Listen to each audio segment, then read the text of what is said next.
Good morning, my dear students and friends. Today, we are going to discuss the second chapter of financial accounting, that is theory base of accounting. ഈ രണ്ടാമത്തെ ചാപ്റ്ററായ theory base of accounting എന്ന് പറയുന്നത് പൂർണ്ണമായിട്ടും theories ആണ്. അടുത്ത chapter മുതലാണ് നമ്മൾ problems start ചെയ്യുന്നത്. ഈ ഒരു ചാപ്റ്റർ ഒരു 4 ക്ലാസ് കൊണ്ട് തീർക്കാൻ വേണ്ടി പറ്റുമെന്ന് കരുതുന്നു. അതിനുശേഷം നമുക്ക് പ്രോബ്ലംസ് സ്റ്റാർട്ട് ചെയ്യാം. നമുക്ക് നോക്കാം. Chapter 2 theory base of accounting introduction. In order to maintain uniformity and consistency in accounting records, certain rules or principles have been developed which are generally accepted by the accounting profession. These rules are called by different names such as principles, concepts, conventions, postulates, assumptions and modifying principles.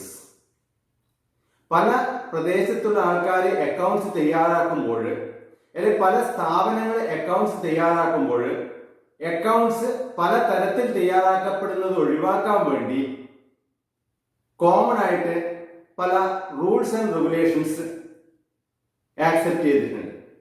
അങ്ങനെ എല്ലാ സ്ഥലത്തുള്ള അക്കൗണ്ടുകളും എല്ലാ തരത്തിലുള്ള organisations prepare ചെയ്യുന്ന അക്കൗണ്ടുകളും ഒരേ രീതിയിലാക്കാൻ വേണ്ടി, അതിനൊരു uniformity വരുത്താൻ വേണ്ടി, അതിനൊരു കൺസിസ്റ്റൻസി ഉണ്ടാവാൻ വേണ്ടി കഴിഞ്ഞ വർഷങ്ങളിൽ തയ്യാറാക്കിയ അതേ രീതിയിൽ തന്നെ ഈ വർഷവും അക്കൗണ്ട്സ് തയ്യാറാക്കണം, അതിനൊരു കൺസിസ്റ്റൻസി കൂടി നിലനിർത്തണം എന്നുള്ളത് കൊണ്ട് കോമൺ ആയിട്ട് ചില റൂൾസ് ഓർ പ്രിൻസിപ്പിൾസ് ഡെവലപ്പ് ചെയ്തിട്ടുണ്ട്.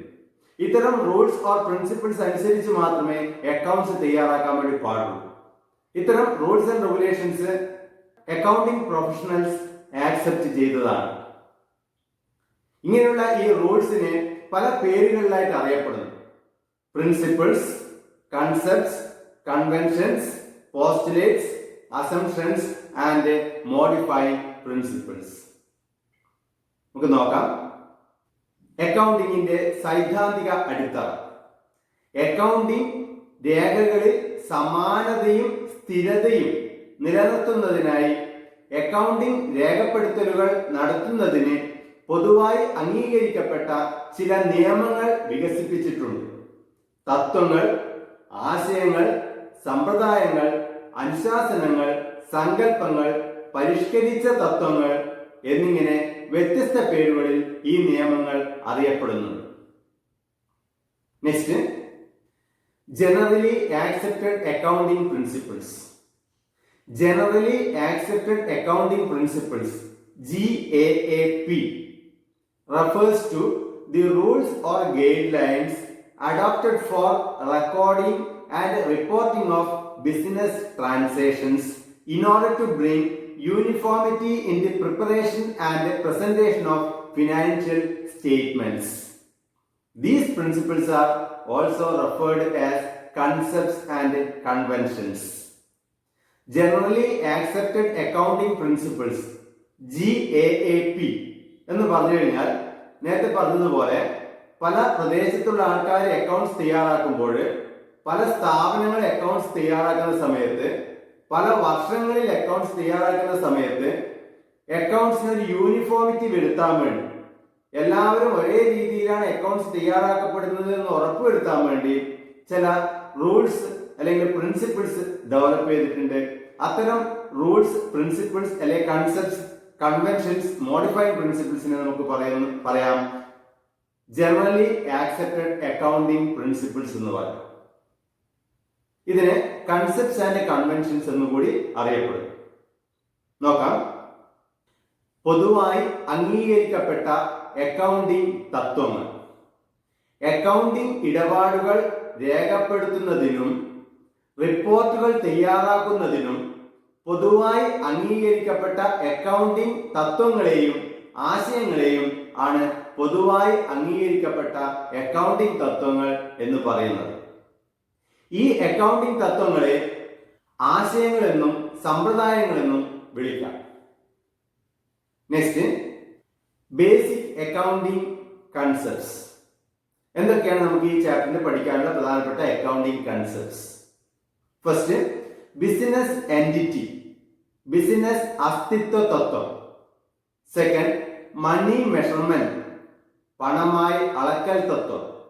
തേർഡ്, ഗോയിങ് കൺസേൺ, സ്ഥാപന തുടർച്ചാ തത്വം. ഫോർത്ത്, അക്കൗണ്ടിംഗ് പീരീഡ്, അക്കൗണ്ടിംഗ് കാലയളവ് തത്വം. 5, കോസ്റ്റ്, വ്യയ തത്വം.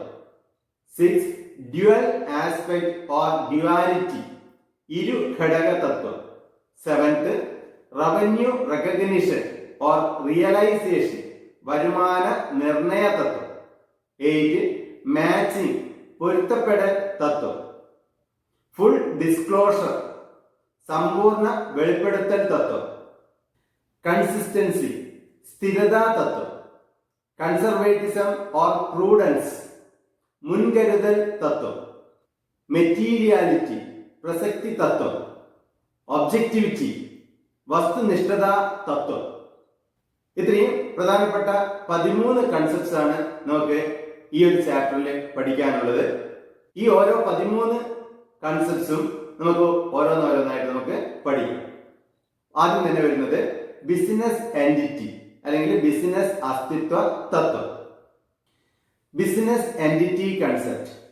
The concept of business entity assumes that business has a distinct and separate entity from its owners. It means that for the purpose of accounting, the business and its owners are to be treated as two separate entities. Hence, when owner brings money into the business or withdraws money from the business, it is to be recorded. Business entity concept നമ്മൾ നേരത്തെ പഠിച്ചു കഴിഞ്ഞു. Accounting terms പഠിക്കുന്ന സമയത്ത് ആദ്യം തന്നെ പഠിച്ചതാണ് entity എന്ന് പറഞ്ഞു കഴിഞ്ഞാൽ ബിസിനസ് എന്ന് പറയുന്നത് ഒരു ആർട്ടിഫിഷ്യൽ പേഴ്സൺ ആയിട്ട് നമ്മൾ കണക്കാക്കണം. അക്കൗണ്ടിങ് പർപ്പസിന് ബിസിനസ് ഒരു പ്രത്യേക വ്യക്തിയായിട്ട് നമ്മൾ കണക്കാക്കണം. ഒരു ആർട്ടിഫിഷ്യൽ പേഴ്സൺ ആണ്. അതിന്റെ മുതലാളി എന്ന് പറയുന്നത് ഒരു നാച്ചുറൽ പേഴ്സൺ ആണ്, ഡിഫറന്റ് വ്യക്തിയായിട്ടാണ് കണക്കാക്കേണ്ടത്. അതുകൊണ്ട് തന്നെ ബിസിനസ് എന്ന് പറയുന്ന ആർട്ടിഫിഷ്യൽ പേഴ്സണ് എന്തൊക്കെ സംഭവിക്കുന്നോ അതൊക്കെയാണ് നമ്മൾ ബുക്കിൽ രേഖപ്പെടുത്തേണ്ടത്. അത് ഓണറുമായിട്ടുള്ള ഇടപാടായാലും ശരി, തൊഴിലാളികളായിട്ടുള്ള ഇടപാടായാലും ശരി, മറ്റാരുമായിട്ടുള്ള ഇടപാടായാലും ശരി, ബിസിനസ്സുമായിട്ട് ബന്ധപ്പെട്ട് എന്ത് ഇടപാട് നടന്നു കഴിഞ്ഞാലും അത് ബുക്കിൽ രേഖപ്പെടുത്തിയിരിക്കണം. So we are going to prepare the accounts of the business, not the businessman. ബിസിനസ്മാന്റെ അക്കൗണ്ട്സ് അല്ല നമ്മൾ തയ്യാറാക്കുന്നത്, ബിസിനസിന്റെ അക്കൗണ്ട്സ് ആണ്. അതുകൊണ്ട് തന്നെ ബിസിനസ്സിൽ എന്തൊക്കെ സംഭവിക്കുന്നു അത് മുഴുവനും നമ്മൾ ബുക്കിൽ രേഖപ്പെടുത്തിയിരിക്കണം. അതുകൊണ്ടാണ് ബിസിനസ്മാൻ ബിസിനസ്സിലേക്ക് പൈസ കൊണ്ടുവന്നു കഴിഞ്ഞാൽ നമ്മൾ ഇത് റെക്കോർഡ് ചെയ്യണം എന്ന് പറയുന്നത്. അതുപോലെ തന്നെ ബിസിനസ്മാൻ ബിസിനസ്സിൽ നിന്നും പൈസയോ മറ്റെന്തെങ്കിലും സാധനമോ എടുത്തുകൊണ്ടുപോവുകയാണെങ്കിൽ അത് നമ്മൾ റെക്കോർഡ് ചെയ്യണം. കാരണം ബിസിനസ്സിൽ പൈസ വരുന്നുണ്ട് അല്ലെങ്കിൽ ബിസിനസ്സിൽ നിന്നും പൈസ പോകുന്നുണ്ട്. അപ്പോൾ ബിസിനസ്സിന് എന്താണ് സംഭവിക്കുന്നത് അത് മാത്രമാണ് നമ്മൾ നോക്കേണ്ടത്. അതിനനുസരിച്ചാണ് നമ്മൾ ബുക്കിൽ രേഖപ്പെടുത്തേണ്ടത്. അതാണ് ബിസിനസ് എൻറ്റിറ്റി കൺസെപ്റ്റ്. ബിസിനസ്സിന് അതിൻ്റെതായ പ്രത്യേകമായിട്ടുള്ള ഒരു നിലനിൽപ്പുണ്ട്, അതിൻ്റെ എൻറ്റിറ്റി ഉണ്ട് എന്നുള്ള കൺസെപ്റ്റാണ് ബിസിനസ് എൻറ്റിറ്റി കൺസെപ്റ്റ്. നോക്കാം. ബിസിനസ് അസ്തിത്വ തത്വം. ഒരു ബിസിനസ് സ്ഥാപനത്തിന് അതിന്റെ ഉടമയിൽ നിന്നും വേറിട്ട ഒരു അസ്തിത്വം ഉണ്ട് എന്ന സങ്കല്പമാണിത്. ഈ തത്വമനുസരിച്ച് അക്കൗണ്ടിങ്ങിനായി ബിസിനസിനെയും ഉടമയെയും രണ്ട് വ്യത്യസ്ത വ്യക്തികളായാണ് കണക്കാക്കുന്നത്.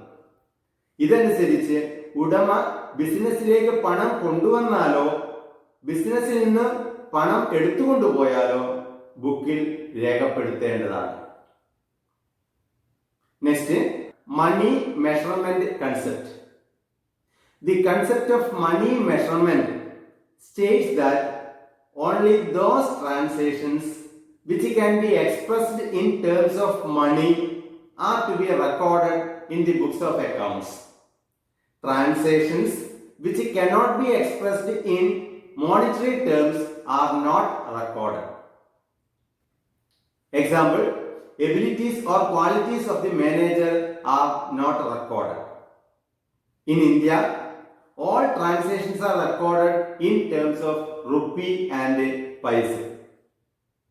Example, when a car is purchased, its cost will be recorded and not its color, size, etc. Money measurement concept ഇത് നമ്മൾ നേരത്തെ ക്ലാസ്സിൽ പഠിച്ചതാണ്. മണി മെഷർമെന്റ് കൺസെപ്റ്റ് എന്ന് പറഞ്ഞു കഴിഞ്ഞാൽ നമ്മൾ എല്ലാ ഇടപാടുകളും ബുക്കിൽ രേഖപ്പെടുത്തുന്നത് ഇൻ ടേംസ് ഓഫ് മണിയാണ്. മണിയിലേക്ക് എക്സ്പ്രസ് ചെയ്യാൻ വേണ്ടി പറ്റാത്ത ഇടപാടുകൾ എന്തെങ്കിലും ഉണ്ടെങ്കിൽ അത്തരം ഇടപാടുകളൊന്നും തന്നെ നമ്മൾ ബുക്കിൽ രേഖപ്പെടുത്തില്ല. So in India all transactions are recorded in terms of rupee and paisa. അതിന്റെ ക്വാണ്ടിറ്റിയോ ക്വാളിറ്റിയോ കളറോ സൈസോ ഒന്നും തന്നെ നമുക്ക് പ്രധാനപ്പെട്ടതല്ല. ഫിനാൻഷ്യൽ അക്കൗണ്ടിങ്ങിൽ നമ്മൾ എല്ലാ ഇടപാടുകളും രേഖപ്പെടുത്തുന്നത് മണിയിൽ മാത്രമാണ്. ഒരു ഇടപാട് നടന്നു കഴിഞ്ഞാൽ ആ ഇടപാടിനെ മണിയിലേക്ക് കൺവേർട്ട് ചെയ്യണം. അതിന്റെ മണി വാല്യൂ എത്രയാണോ ആ മണി വാല്യൂവിൽ വേണം ആ ഇടപാട് നമ്മൾ റെക്കോർഡ് ചെയ്യാൻ വേണ്ടി. മണി ഇടപാടിലേക്ക് കൺവേർട്ട് ചെയ്യാൻ വേണ്ടി പറ്റാത്ത ഇടപാടുകൾ നമ്മൾ ബുക്കിൽ രേഖപ്പെടുത്തില്ല. ഇന്ത്യയിൽ എല്ലാ ഇടപാടുകളും നമ്മൾ രേഖപ്പെടുത്തുന്നത് റുപ്പി ആൻഡ് പൈസയിലാണ്.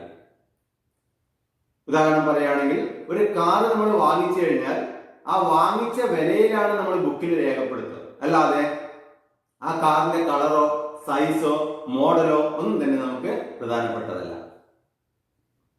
അതുപോലെ തന്നെ നമ്മളൊരു എംപ്ലോയിയെ സെലക്ട് ചെയ്യുന്ന സമയത്ത് ആ സെലക്ഷൻ പ്രോസസ്സിൽ നമുക്ക് വേണ്ടി വന്ന ചെലവുകൾ എന്തൊക്കെയാണോ ആ ചെലവുകൾ നമ്മൾ റെക്കോർഡ് ചെയ്യും. അതല്ലാതെ ഒരു എംപ്ലോയിയെ നമ്മൾ അപ്പോയിന്റ് ചെയ്യുന്ന സമയത്ത് ആ എംപ്ലോയിയുടെ ക്വാളിറ്റീസ് എന്തൊക്കെയാണ്, ആ എംപ്ലോയിയുടെ എബിലിറ്റീസ് എന്തൊക്കെയാണ്, ഇതൊന്നും തന്നെ നമ്മൾ റെക്കോർഡ് ചെയ്യില്ല. കാരണം അതൊക്കെ മോണിറ്ററി ടേമിലേക്ക് കൊണ്ടുവരാൻ വേണ്ടി കഴിയില്ല എന്നുള്ളത് കൊണ്ട് തന്നെ അത്തരം കാര്യങ്ങളൊന്നും തന്നെ നമ്മൾ ബുക്കിൽ രേഖപ്പെടുത്താറില്ല. നോക്കാം, പണമായി അളക്കൽ തത്വം. ഈ സങ്കല്പം അനുസരിച്ച് പണമായി കണക്കാക്കാൻ കഴിയുന്ന ഇടപാടുകൾ മാത്രമേ അക്കൗണ്ട് ബുക്കിൽ രേഖപ്പെടുത്താൻ പാടുള്ളൂ. പണമായി കണക്കാക്കാൻ കഴിയാത്ത ഇടപാടുകൾ ബുക്കിൽ രേഖപ്പെടുത്തില്ല. ഉദാഹരണമായി മാനേജറുടെ കഴിവോ ഗുണമോ ബുക്കിൽ രേഖപ്പെടുത്താറില്ല. റുപ്പിയിലും പൈസയിലും മാത്രമാണ് ഇടപാടുകൾ ഇവിടെ രേഖപ്പെടുത്തുന്നത്.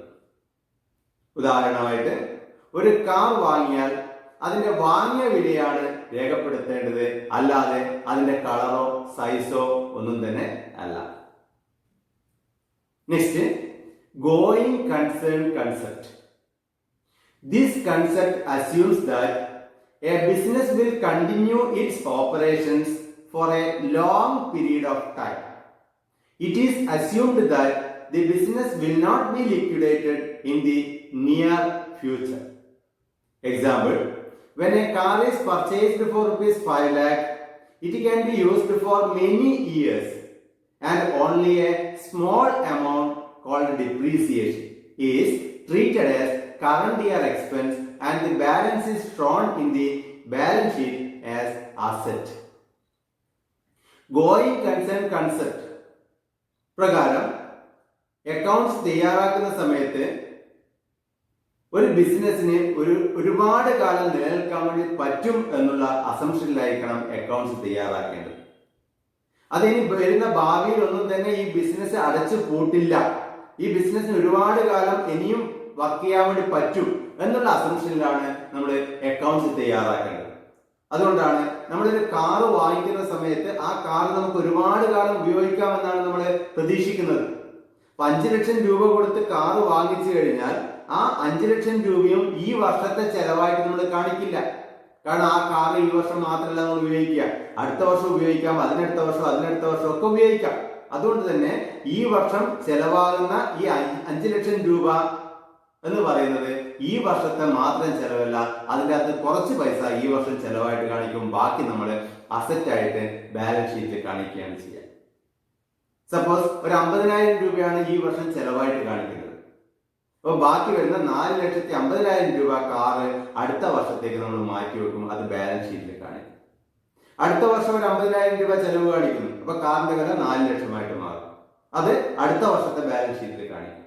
അങ്ങനെ ഒരു ഫിക്സഡ് അസറ്റ് നമ്മൾ വാങ്ങിച്ചു കഴിഞ്ഞാൽ ആ ഫിക്സഡ് അസറ്റ് നമുക്ക് ഒരുപാട് കാലം ഉപയോഗിക്കാം എന്നുള്ളത് കൊണ്ട് തന്നെ അതിന്റെ ചെറിയൊരു എമൗണ്ട് ഡിപ്രീസിയേഷൻ അല്ലെങ്കിൽ തേയ്മാനം, അതെന്താണെന്ന് നിങ്ങൾ പിന്നീട് ഡീറ്റെയിൽ ആയിട്ട് പഠിക്കും. അത് മാത്രം നമ്മൾ ഈ വർഷം എഴുതുകയും ബാക്കിയുള്ള എമൗണ്ട് നമ്മുടെ ബാലൻസ് ഷീറ്റിലെ അസറ്റ് സൈഡിൽ നമ്മൾ എഴുതി മാറ്റുകയാണ് ചെയ്യുന്നത്. ഇതിന്റെ ഒരു ഉദാഹരണം പറഞ്ഞു കഴിഞ്ഞാൽ, നമ്മുടെ വീട് അല്ലെങ്കിൽ നമ്മുടെ സ്ഥലം അല്ലെങ്കിൽ നമ്മുടെ വീട്ടിലുള്ള ഉപകരണങ്ങൾ അല്ലെങ്കിൽ നമ്മുടെ കയ്യിലുള്ള പൈസ, ബാങ്കിലുള്ള പൈസ, നമ്മൾ എപ്പോഴും വിചാരിക്കുന്നത് ഇത് നാളെ ഉപയോഗിക്കാം എന്നുള്ളതാണ്.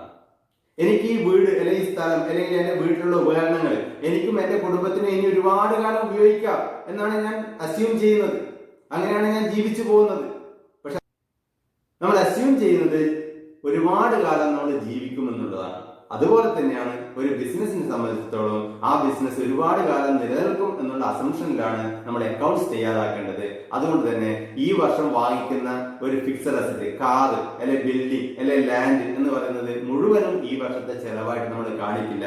കാരണം ആ അസറ്റ് നമ്മൾ ഇനി വരുന്ന വർഷങ്ങളിൽ കൂടി നമ്മൾ ബിസിനസിന് വേണ്ടി ഉപയോഗപ്പെടുത്തും. അതുകൊണ്ട് തന്നെ ഈ വർഷം കുറച്ച് പൈസ ചെലവായിട്ട് കാണിക്കും, അടുത്ത വർഷം കുറച്ച് പൈസ ചെലവായിട്ട് കാണിക്കും, അതിനടുത്ത വർഷം കുറച്ച് പൈസ ചെലവായി കാണിക്കും. അങ്ങനെ ഒരുപാട് വർഷം നമ്മൾ അതിന്റെ ചെലവ് കുറേശ്ശെയായിട്ട് കാണിക്കുകയാണ് ചെയ്യുക. ഇതാണ് ഗോയിങ് കൺസേൺ കൺസെപ്റ്റ് പറയുന്നത്. നോക്കാം. സ്ഥാപന തുടർച്ചാ തത്വം. സ്ഥാപനങ്ങൾ ദീർഘകാലം നിലനിൽക്കുന്നവയാണ് എന്ന സങ്കല്പമാണിത്. സമീപ ഭാവിയിൽ ഒന്നും തന്നെ അവ അടച്ചുപൂട്ടില്ല എന്നാണ് ഇതുകൊണ്ട് അർത്ഥമാക്കുന്നത്. ബാക്കി പത്രത്തിൽ ആസ്തികളും ബാധ്യതകളും കാണിക്കുന്നത് ഈ സങ്കല്പത്തിന്റെ അടിസ്ഥാനത്തിലാണ്. ഉദാഹരണമായി 5 ലക്ഷം രൂപയുടെ ഒരു കാർ വാങ്ങിയാൽ അത് കുറെ വർഷങ്ങൾ ഉപയോഗിക്കാം എന്നുള്ളത് കൊണ്ട് ചെറിയൊരു സംഖ്യ, ഡിപ്രീസിയേഷൻ എന്ന് പറയും, അത് ഈ വർഷം ചെലവായി കാണിക്കുകയും ബാക്കിയുള്ളത് ബാക്കി പത്രത്തിൽ കാണിക്കുകയും ചെയ്യും. Next, accounting period concept. Accounting period means a fixed time interval at which accounting reports are prepared. Generally, 1 year, that is 12 months, is taken as accounting period, and financial statements are prepared at the end of every year.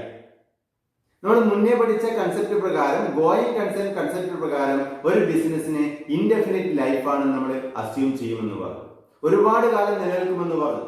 അപ്പോൾ ഒരു business start ചെയ്ത് ഒരു 10, 20, 30 വർഷം കഴിഞ്ഞിട്ട് അത് close ചെയ്യുന്ന സമയത്ത് മാത്രം ആ ബിസിനസിന്റെ ലാഭമോ നഷ്ടമോ നമ്മൾ കാൽക്കുലേറ്റ് ചെയ്താൽ മതിയാവില്ല അല്ലെ? നമുക്ക് ഇടയ്ക്കിടയ്ക്ക് അറിയേണ്ടി വരും നമ്മൾ ഇത്രയും ഒരു വർഷം അല്ലെങ്കിൽ 4 മാസം അല്ലെങ്കിൽ 6 മാസം കൊണ്ട് നമ്മൾ നേടിയ ലാഭം എത്രയാണ് നമുക്ക് അറിയേണ്ടി വരും. അപ്പൊ എത്ര മാസം കഴിഞ്ഞാലാണ് അല്ലെങ്കിൽ എത്ര ദിവസം കഴിഞ്ഞാലാണ് നമ്മുടെ ലാഭനഷ്ട കണക്കുകൾ നമുക്ക് തയ്യാറാക്കേണ്ടത്? നമ്മുടെ ഫിനാൻഷ്യൽ സ്റ്റേറ്റ്മെന്റ്സ് നമ്മൾ തയ്യാറാക്കേണ്ടത് എത്ര ദിവസം കഴിഞ്ഞാലാണ് അല്ലെങ്കിൽ എത്ര മാസം കഴിഞ്ഞാലാണ്? Generally 1 year, that is 12 months, is taken as accounting period.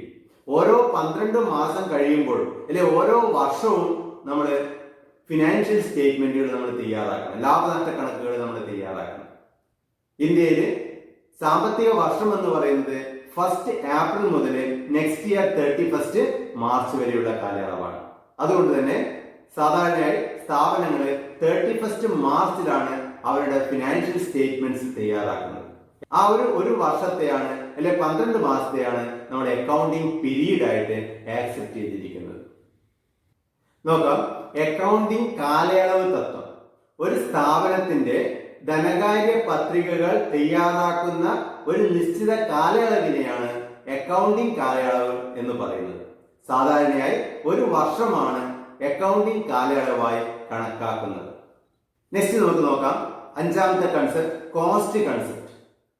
The cost concept requires that all assets are recorded in the books of accounts at their purchase price, which includes cost of acquisition, transportation, installation, and making the asset ready to use. The concept of cost is historical in nature because assets are recorded at the cost of purchase and not at market price.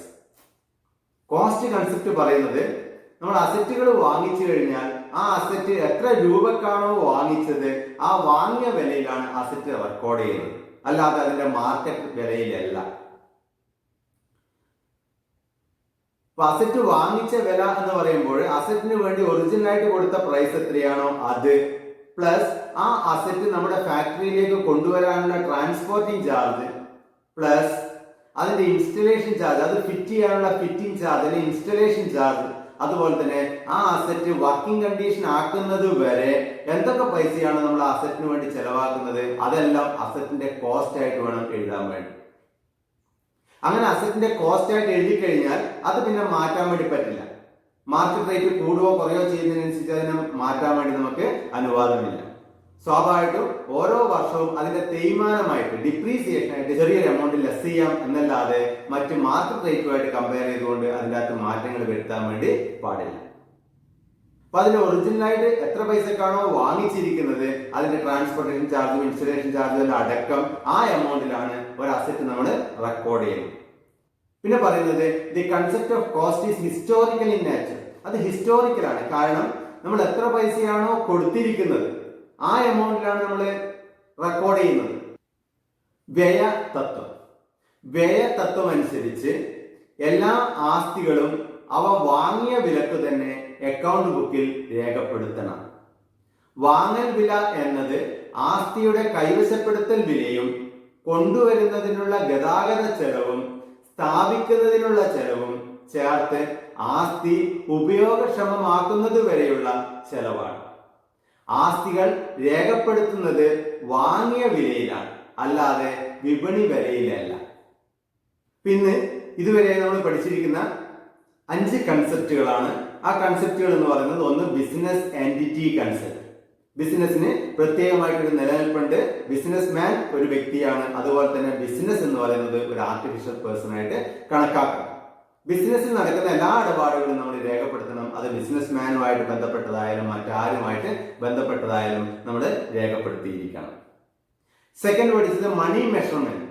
എല്ലാ ഇടപാടുകളും നമ്മൾ ബുക്കിൽ രേഖപ്പെടുത്തുന്നത് in terms of rupee and പൈസയിലാണ്. അതിന്റെ ക്വാണ്ടിറ്റിയോ കളറോ സൈസോ ഒന്നും തന്നെ നമുക്ക് പ്രധാനപ്പെട്ടതല്ല. മൂന്നാമത് വരുന്നതാണ് ഗോയിങ് കൺസേൺ. ഒരു ബിസിനസ് ഒരുപാട് കാലം നിലനിൽക്കുമെന്നുള്ള ഒരു അസംഷനാണ് നമ്മൾ ഗോയിങ് കൺസേൺ കൺസെപ്റ്റ് പറയുന്നത്. അതുകൊണ്ട് തന്നെ ഒരു അസറ്റ് നമ്മൾ വാങ്ങിച്ചു കഴിഞ്ഞാൽ ആ അസറ്റ് ഒരുപാട് കാലം നമുക്ക് ബിസിനസ്സിൽ ഉപയോഗിക്കാൻ വേണ്ടി പറ്റും എന്നുള്ളത് കൊണ്ട് തന്നെ ആ വാങ്ങിച്ച വില കംപ്ലീറ്റ് നമ്മൾ ഈ വർഷത്തെ ചെലവായിട്ട് കാണിക്കില്ല.